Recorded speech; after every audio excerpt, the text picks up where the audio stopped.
વિદ્યાર્થી મિત્રો, ફેરોમેગ્નેટિક પદાર્થ માટે હિસ્ટેરિસિસ લૂપ એની જરાક ઝડપથી આપણે ચર્ચા કરી લઈએ.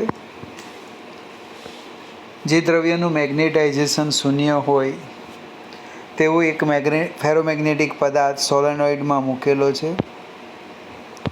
શૂન્ય સમયે પ્રવાહ 0 હોય, H બરાબર 0 હોય ત્યારે B ઇક્વલ ટુ 0 છે. પ્રવાહનું મૂલ્ય H ઇઝ ઇક્વલ ટુ આપણે NI આગળ જોઈ ગયા છે. સોલેનોઇડમાંથી વહેતા પ્રવાહનું મૂલ્ય આપણે વધારતા જઈએ, પ્રવાહનું મૂલ્ય વધારતા જઈએ તેમ મેગ્નેટાઇઝેશનનું મૂલ્ય વધતું જાય. પણ આલેખ બતાવે છે એ સંબંધ સુરેખ નથી. જે આકૃતિમાં OA વડે દર્શાવેલો છે એ પાસે 100% મેગ્નેટાઇઝેશન થાય છે.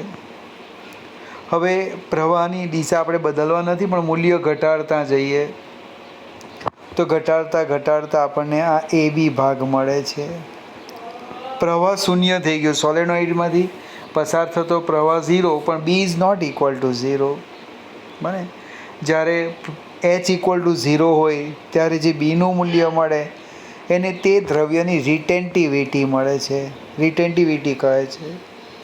હવે આપણે એક કામ કરીએ, પ્રવાહની દિશા ઉલટાવીએ, ઉલટાયેલી દિશામાં પ્રવાહનું મૂલ્ય વધારીએ તો Hના કોઈક મૂલ્ય માટે B કેટલું થાય? 0 થાય. Hના આ મૂલ્યને તે દ્રવ્યની કોર્સિવિટી કહે છે.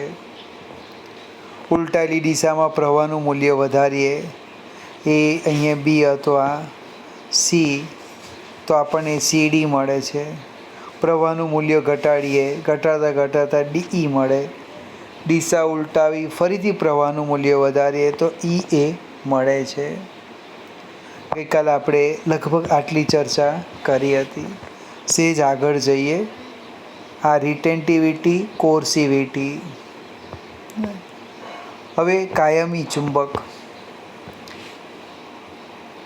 જે દ્રવ્ય ઓરડાના તાપમાને લાંબા સમય સુધી ફેરોમેગ્નેટિક ગુણધર્મ ધરાવી શકે, ચુંબકત્વ ગુણધર્મ ધરાવી શકે તે દ્રવ્યને કાયમી ચુંબક કહે છે. થોડી ટૂંકમાં માહિતી મેં આપેલી છે અને આ ચેપ્ટરના છેલ્લા 2 પાના છે, તમે એક લીટી વાંચજો તો ઘણી બધી ચર્ચા છે. હિસ્ટેરિસિસ વક્ર પરથી આપણે કહી શકીએ કે કાયમી ચુંબક બનાવવા માટે યોગ્ય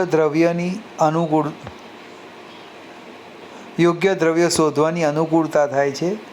જે દ્રવ્યની રિટેન્ટિવિટી અને કોર્સિવિટી મોટી હોય તે દ્રવ્યનો કાયમી ચુંબક બનાવવામાં આવે છે. ફરીથી સરસ મજાનો ઓબ્જેક્ટિવ પરીક્ષામાં પૂછાય અને આપણે વાંચેલું નહીં હોય. રિટેન્ટિવિટી વધુ હોય એટલે કે પ્રવાહ 0 કરી દેવ તો પણ એ ચુંબકીય ક્ષેત્ર ધરાવે, એટલે વધુ હોવી જોઈએ. કોર્સિવિટી મોટી હોવી જોઈએ, નહીં તો સામાન્ય પ્રવાહને કારણે જેનું ચુંબકત્વ નાશ પામતું હોય તો એ કાયમી ચુંબક તરીકે વર્તે નહીં. એટલે એની રિટેન્ટિવિટી અને કોર્સિવિટી મોટી હોય એવા દ્રવ્યનો ઉપયોગ આપણે કાયમી ચુંબક બનાવવા માટે કરી શકીએ. રિટેન્ટિવિટી મોટી હોય તો ચુંબક પ્રબળ બને અને કોર્સિવિટી મોટી હોય તો બાહ્ય ચુંબકીય ક્ષેત્રનો ફેરફાર, તાપમાનનો ફેરફાર કે નાના યાંત્રિક ભંગાણને કારણે તેનું મેગ્નેટાઇઝેશન નાબૂદ ન થાય. ફરીથી સરસ મજાની ચર્ચા છે. રિટેન્ટિવિટી મોટી હોય તે પ્રબળ ચુંબક તરીકે વર્તે અને કોર્સિવિટી મોટી હોય તો ચુંબકીય ક્ષેત્રનો જે ફેરફાર, તાપમાનનો ફેરફાર, નાના યાંત્રિક ભંગાણને કારણે તેનું મેગ્નેટાઇઝેશન નાબૂદ ન થાય. આ દ્રવ્યની પરમિએબિલિટી મોટી હોવી જોઈએ.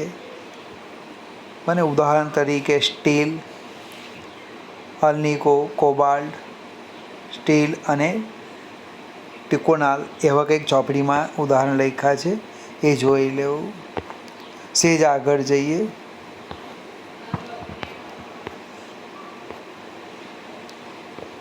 વિદ્યુત ચુંબક. જે દ્રવ્યની પરમિએબિલિટી મોટી હોય અને રિટેન્ટિવિટી ઓછી હોય તેવા દ્રવ્યનો ઉપયોગ વિદ્યુત ચુંબક બનાવવામાં થાય છે. પરમિએબિલિટી મોટી હોય તો શું થાય? તમે સહેજ પણ પ્રવાહ પસાર કરો, આપણી પાસે ચુંબકીય ક્ષેત્રની વાત કરીએ, બી બરાબર મ્યુ એન આઈ. મીનું મૂલ્ય મોટું હોય તો બી કેવા મળે આપણને? મોટા મળે. રિટેન્ટિવિટી ઓછી હોય ઇટ મીન્સ પ્રવાહ તમે શૂન્ય કરો તેનું ચુંબકત્વ લગભગ શૂન્ય થવું જોઈએ. અને આપણને જરૂર હોય ત્યાં સુધી એને પ્રવાહ પસાર કરો તો ચુંબકત્વની જરૂર નથી, પ્રવાહ બંધ કરો, ચુંબકત્વ નાશ પામવું જોઈએ. એટલે એની રિટેન્ટિવિટી ખૂબ ઓછી જોઈએ. સોલેનોઇડમાં નરમ લોખંડનો સળિયો મૂકી પ્રવાહ પસાર કરતાં સોલેનોઇડનું ચુંબકત્વ 1000 ગણું વધે. અને પ્રવાહ શૂન્ય કરીએ તો લગભગ ચુંબકીય ક્ષેત્ર શૂન્ય થઈ જાય. ઇલેક્ટ્રોમેગ્નેટ એવો એક શબ્દ વાપરીએ. એનો ઉપયોગ વિદ્યુત બેલ, લાઉડસ્પીકર, ટેલિફોન ડાયફ્રામમાં, મોટા ઇલેક્ટ્રોમેગ્નેટ વગેરેની અંદર વિદ્યુત ચુંબકનો, ઇલેક્ટ્રોમેગ્નેટનો ઉપયોગ થાય છે. આ ચેપ્ટર ખૂબ નાનું છે, લગભગ થિયરી આજે પૂરી થાય છે. આવતીકાલથી હું આ ચેપ્ટરના એક્ઝામ્પલ સમજાવીશ.